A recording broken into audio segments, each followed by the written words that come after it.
Hello hello अ औ credit card आं एसे बेस्थ'आव दङ अन्नानै बेलासियाव कल खालामफिनदो। मार्च दानाव आंनो मोनथाम बेंक SBI, ICICI आरो सेन्ट्रेल बेंकनिफ्राय क्रेडिट कार्ड जासिहरदों आरो आंजोंल' नङा नाथाय गोबां मानसिफोरजोंबो बेबायदि जासिहरदों।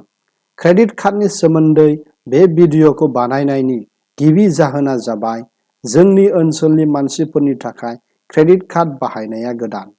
बांसिनानो बाहायफेराखैमोन। जाहाथे बे सुबिदाखौ गावनि मोजांनि थाखायल' बाहायना लानो हायो बेनि थाखाय बानायनाय जादों।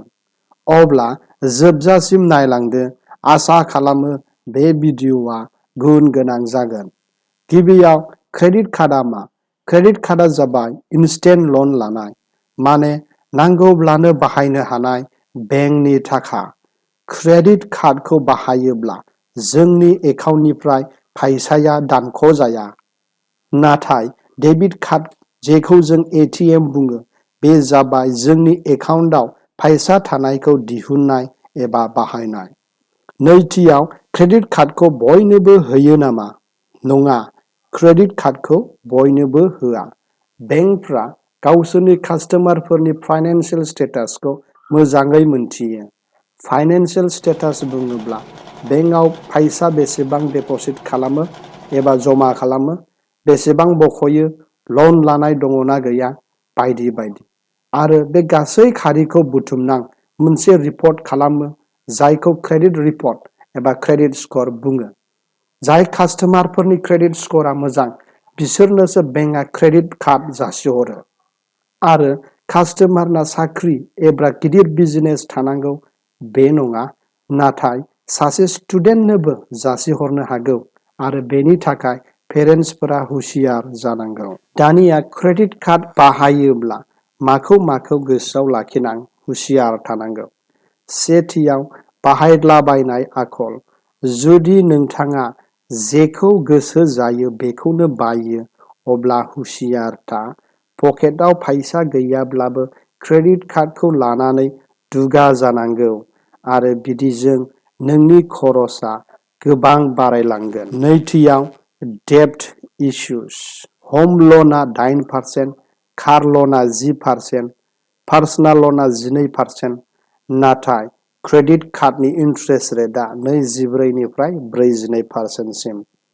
क्रेडिट कार्डआ नोंखौ गोबां ल'नआव खोख्लैगोन।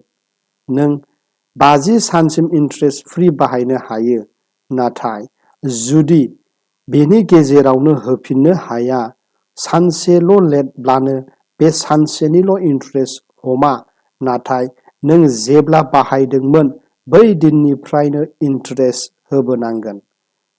नैथियाव, लेट पेमेन्ट चार्ज। थामथियाव, टेक्स।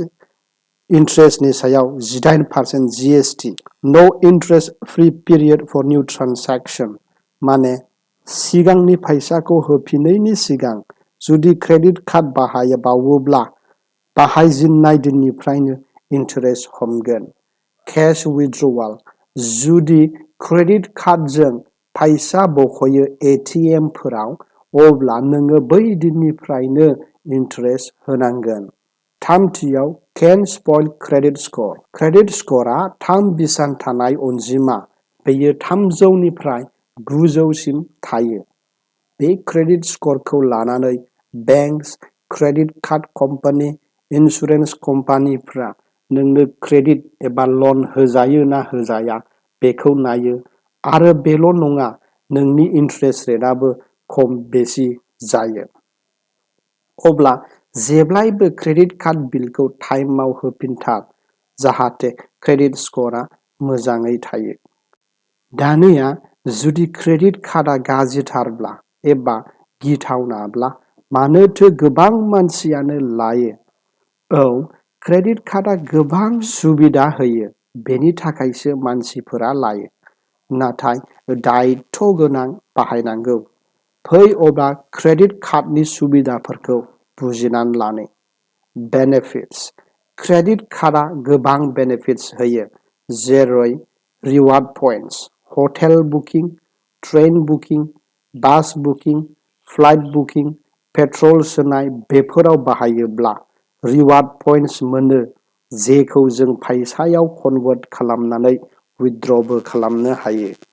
नो कस्ट EMI, फ्लिपकार्ट, एमाजनफ्राव बुस्तु बायोब्ला किस्तियाव बायनो हागोन आरो जेबो एक्सट्रा होनांलाया। केशबेक अफार एबा क्रेडिट कार्डजों शपिं खालामोब्ला डिसकाउन्ट मोननो हागोन। इन्सुरेन्स कभार, खायसे क्रेडिट कार्डआ ट्राभेल इन्सुरेन्स कभारबो होयो। नैथियाव इउनिभार्सेलि एक्सेप्टेड, क्रेडिट कार्डआ जेरावबो बाहायजायो, गुबुन हादरावबो जेबो प्रब्लेम जाहैया आरो गासैबो वेबसाइटआव एक्सेप्ट जायो जेराव ATMआ जाया। थामथियाव स्ट्रं बायार प्रटेक्शन, दिनैनि दिनाव जों गोबां वेबसाइटफोराव बुस्तुफोर बायो आरो गोजोनथाव खौरांआ जाबाय RBIआ प्रुफ अफ कास्टमार लायाबिलिटि एबा जुदि नोङो माबा बुस्तु अर्डार खालामदों नाथाय बुस्तुखौ मोनाखै अब्ला बेंकआ नोंनि थाखाय बेखौ नायबिजिरनांगोन। नाथाय नों टार्म्स एन्ड कन्डिशनखौ मोजाङै फराय जाहाथे बे सुबिदाया मख'नाय थायो। बे सुबिदाखौ चार्ज बेक बुङो। ब्रैथियाव बिल्ड क्रेडिट स्कर। क्रेडिट स्करनि बेसेनखौ जों मिन्थिखागौ।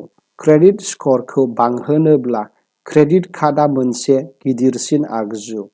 जेब्लाबो क्रेडिट कार्डनि खमसिन बाहाय आरो टाइमआव होफिन। बेबादि खालामोब्ला लासैयै नोंनि क्रेडिट स्करआ मोजां जागोन। दानिया क्रेडिट स्कर मोजां जायोब्ला मा जायो?